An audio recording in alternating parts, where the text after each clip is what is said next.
atenze bimanye bibye mwena kampuni ya kuwa kamera abadde yo munda mu hotel naye mwene mutuuza sitangazo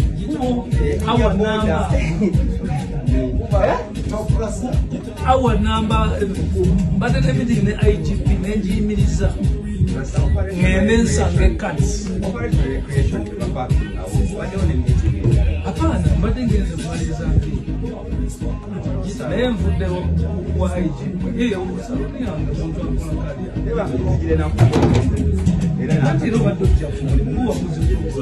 webale kwekumira ku Newspark channel kambere ngate ngatandikirawo tutandikidde wa mama wa baby Gloria okitegedde avuddeyo nalyo kagamba nti omwana we omuvubuka oba omusajja gwe yalonze yoyo omutuufu era ng'akakasiza ddala nti bajja kubeera n'obufumbo obulungi. Ono nno avuddeyo munnange n'abeera nga byonna abyogera agambye nti baby Gloria tafunanga kuba tabeerangako na musajja mulala yenna asookedde munnange ku Jona. Oyinza okugamba nti tutema mugambo katukuwe maama.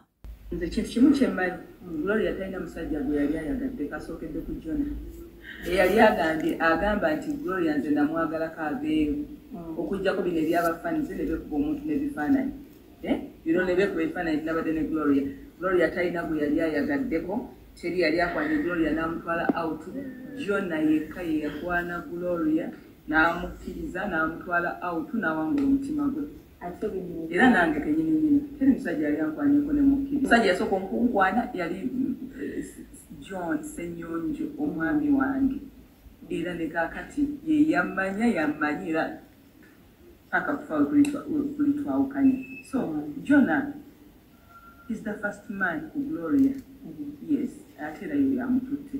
Kati tetwogera ebigambo bingi Gloria kane abadde alina era singa kubamanyi.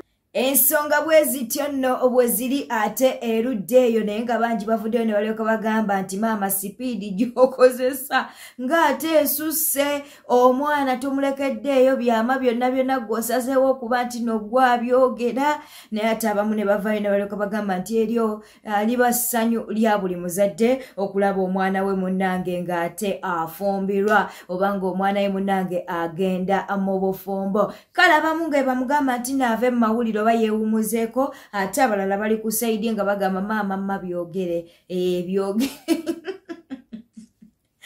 webite nate webiri iza tubere nga ate tugendako ewa full figure munnange avuddeyo n'abeera nga ate ayogera obulamu bwe gyenvuddewe okutoba kwatobyemu. Ono n'agambye nti yagendako n'ewa musumba Kakande mbu yali tamanyi musumba Kakande naye n'atuuka ku kanisa lwaki tetumukuwa n'abeera nga ate anyumya emboozi eno. Ngandi muto twali yantwalayo nalota mulootere nengenda nembuza boda ndomanya wakakande ngandi mwana muto nentuka onenda bomusajja gwe nalose katola yali alina ebintu byandagira okukola n'okufuna ngandaga oyo nabisa mu kakande naye nali simanku wantu wonna nga simanyi namulota bulose ate bwe nagala naye nanjagala nnyo nansembezanga mwana kati nangamba asaba kye nasaba obulamu nensaba emikwano emigaga kubanga ndi muto ninjifuna kati nafuna kimuze ekimbe ali mukwano gwange enfanfe wa ambiance kati nga batuyita ogenda awo bagitanga Lions Club bwayiso ba Lions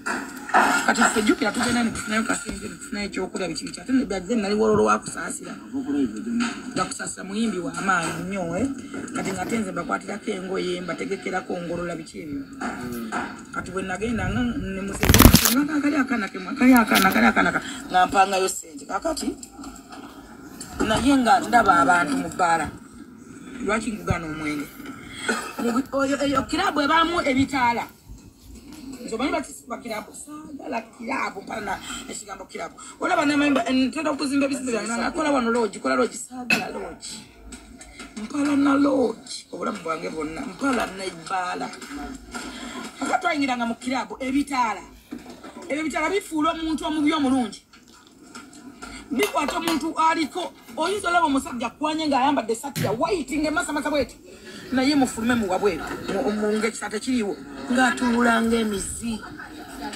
ng'alikeko gamukasasiro ganagasamyana ebyo ebikyala bikulaga omuwala nti bwakabi ng'olaba amaaso katekyala nolaba ng'amaaso ng'eriiso limu lirabamu amaaso abiri neŋŋamba sijja kusobola kirabu nze obulamu wange saakuba ku kirabu era sikuye kirabu era sigyegomba nze mbadde mu bidongo ebbanga lyonna nga nnyimba yes nebaza kana kuba mbadde nina talenti nze ŋŋenda out nga ŋŋenda kukola ŋŋenda we ŋŋenda okuyimbira bwe manya ŋŋenda kuyimba ssaawa 4 ŋŋenda 3:30 banyamba ndi ku stage ekyene nnyumbisamu dakiika aga 4:30 oba tonateka ku stage awo ng'avaawo Bekulu nno ndowooza ayagala kutankula Bad Black abeere ng'ate amuvuma.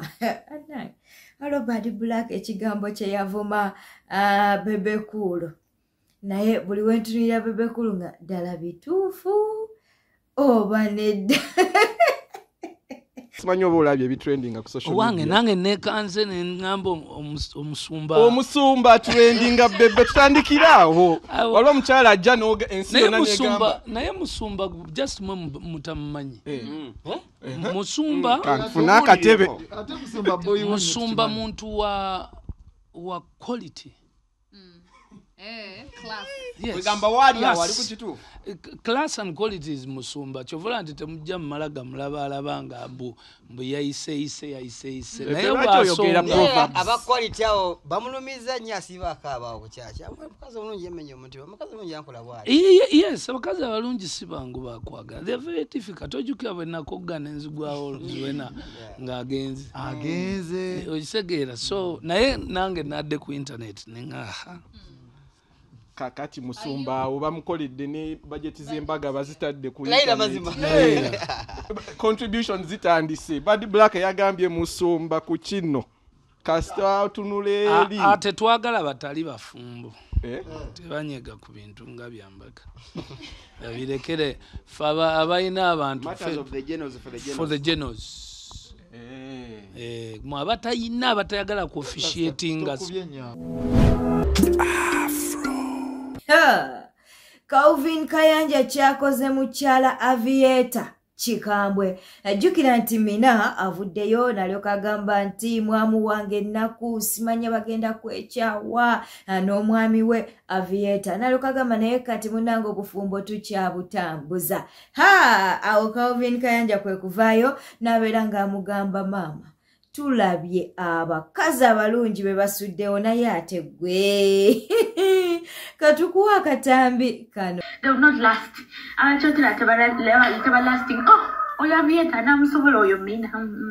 Ayagala bintu bingi. We are still moving. Watch us. We're going to be proving a wrong. Don't judge people you don't know. Do not judge people you don't know. He cannot marry one. He cannot. Jajja w'abaana anti lususu ebigambo biba bitini abalogo baakuno bagende empola olaba omusajja alekawo ko omuntale n'ebitiibwa bye bya princess wa Tooro oli omwana atunula ng'amata naye kati gwe bugga lyala bbisi omusajja naye bamuteerawo omukono bajja bo bali kuno ku app bakusekerera mbadde nsaba ofumba emmere kuza baana naye ebyokudifendinga omusajja n'okumwogerera mbadde nsaba excitement bw'oba wakava mu kyalo ogireke people laughing at you nze nkubuulira ffe abasajja naawe musajja bw'omweyalira oyinza okumwebikka my dear mbadde nsaba oleme kutuwa nnyo bujulizi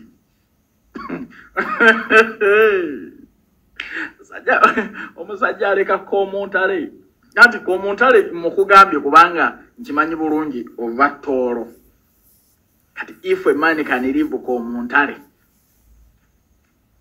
kati gwe simanye nasigulota naleeta bizigo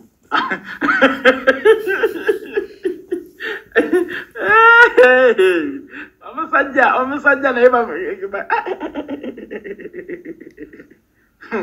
leka gwo tisoogera byama by'abasajja bayinza okungoba mu Men's Association Embwe bankwata mu kizigo. Omusajja aleka princess munju akwata mugage ng'ofubutukeri. Sajja naye bamuteerawo omukono. Noleka. Bw'olitegeera ekimukwasa mu kizigo. Ojja kutegeera. Abasajja si fuudu. Naye nga go siro.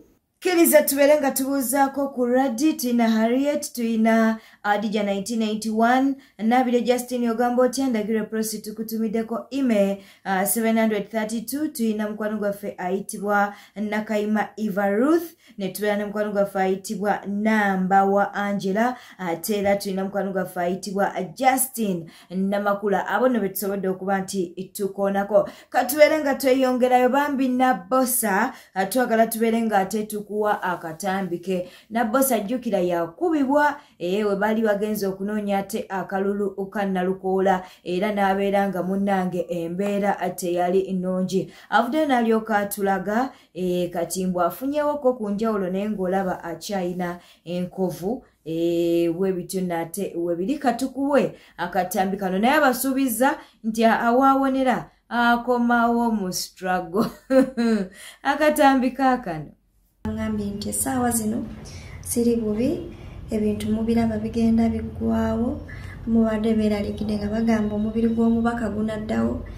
Bannange abasawo bakoze kye basobodde era kati ngenda ntegeera siri bubi, omusaayi gugenda gudissolvinga, clothes zigenda zidisappearinga, so ngenda kuba bulungi.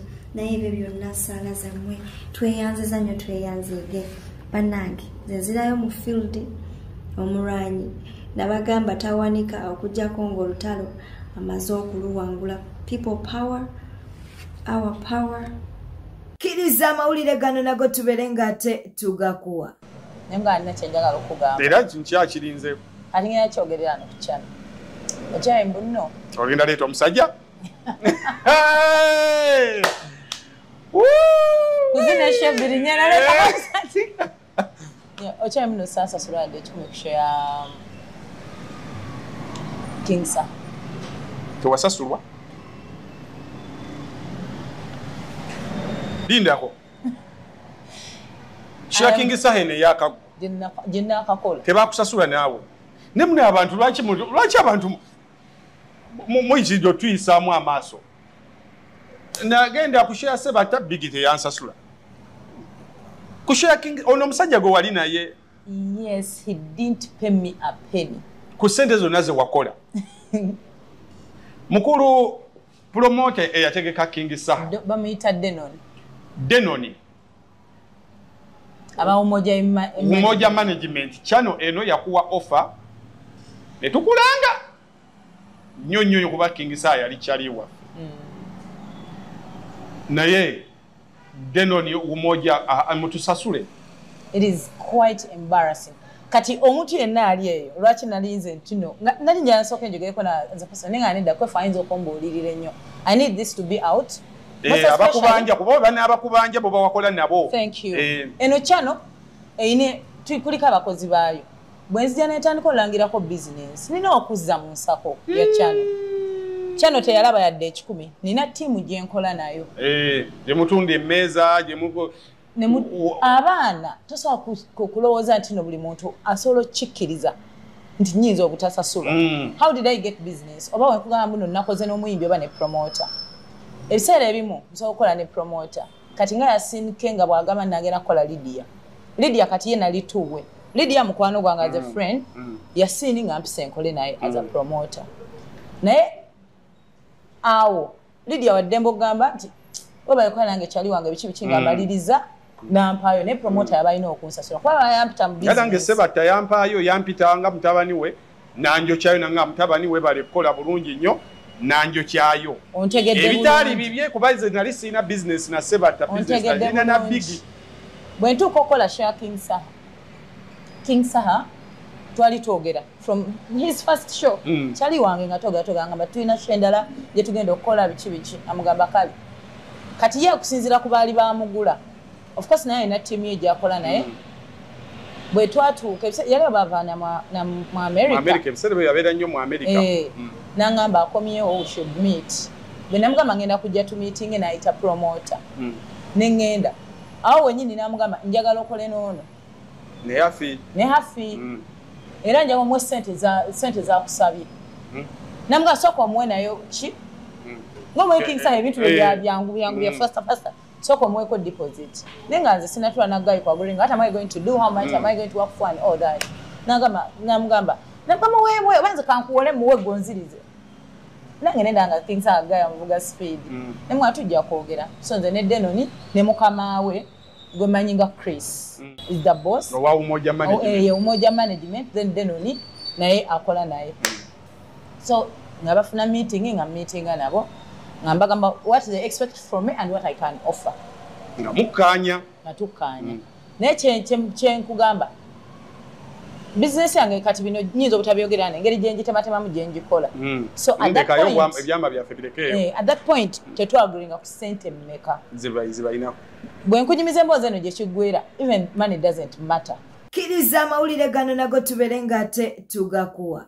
I'm already helping my people on the ground. Mr. Sereko Moses, why I'm the best candidate for this position of MP? First of all, I'm a man of people. Everywhere you go, they say, Sereko oye, our man.